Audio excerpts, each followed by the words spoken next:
महाराष्ट्र शासनाच्या गृह खाते विभागाकडून मोठ्या प्रमाणात पोलीस अधिकाऱ्यांच्या बदल्या करण्यात आल्या आहेत। महाड एमआयडीसी पोलीस ठाणे इथं सहाय्यक पोलीस निरीक्षक विजय बंडू सुर्वे यांनी आपला पदभार स्वीकारला असून सहाय्यक पोलीस निरीक्षक जीवन माने यांची पुणे इथं बदली करण्यात आली आहे। महाड एमआयडीसी पोलीस ठाणे हद्दीमध्ये गुन्ह्यांचं प्रमाण मोठ्या प्रमाणात वाढत असून एपीआय जीवन माने यांनी अनेक गुन्हे उघड केलेत। यामध्ये खून, खुनाचा प्रयत्न, घरफोडी, बलात्कार, लहान मुलांवर लैंगिक अत्याचार अशा गंभीर स्वरूपांच्या गुन्ह्यांचे तपास करीत जीवन माने यांनी महाड एमआयडीसी परिसरात आपली वेगळीच ओळख निर्माण केली होती।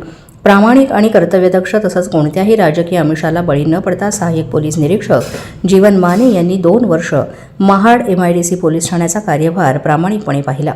10 एप्रिल 2026 रोजी सहाय्यक पोलीस निरीक्षक जीवनराव कांचन हिंदूराव माने यांची सीआयडी पुणे इथं डीवायएसपी पदावर पदोन्नती करण्यात आली आहे। सहाय्यक पोलीस निरीक्षक जीवन माने यांना वरिष्ठ पोलीस निरीक्षकपदी बढती मिळाली असून सर्वच स्तरातून त्यांचं अभिनंदन करण्यात येत आहे।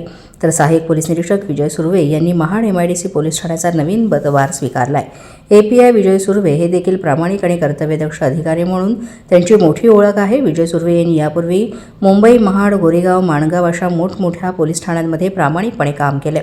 सहाय्यक पोलीस निरीक्षक विजय बंडू सुर्वे यांनी देखील मोठमोठ्या गुन्ह्यांचे तपास करून प्रत्येक पोलीस ठाण्यात आपली वेगळी ओळख निर्माण केली आहे। महाड एमआयडीसी पोलीस ठाण्यात नव्यानं रुजू झालेले सहाय्यक पोलीस निरीक्षक विजय सुर्वे यांना विविध स्तरातून शुभेच्छा दिल्या जात आहेत।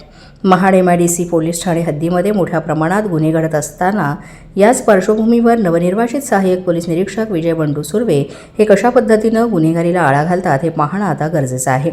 एपीआय विजय सुर्वे यांनी 10 एप्रिल 2026 रोजी महाड एमआयडीसी पोलीस ठाण्याचा पदभार स्वीकारल्यानंतर सामाजिक आणि राजकीय क्षेत्रातील व्यक्तींनी तसंच पत्रकार बांधवांनी महाड पोलीस ठाणे इथं त्यांची भेट घेऊन त्यांचे नव्यानं स्वागत केले आहे।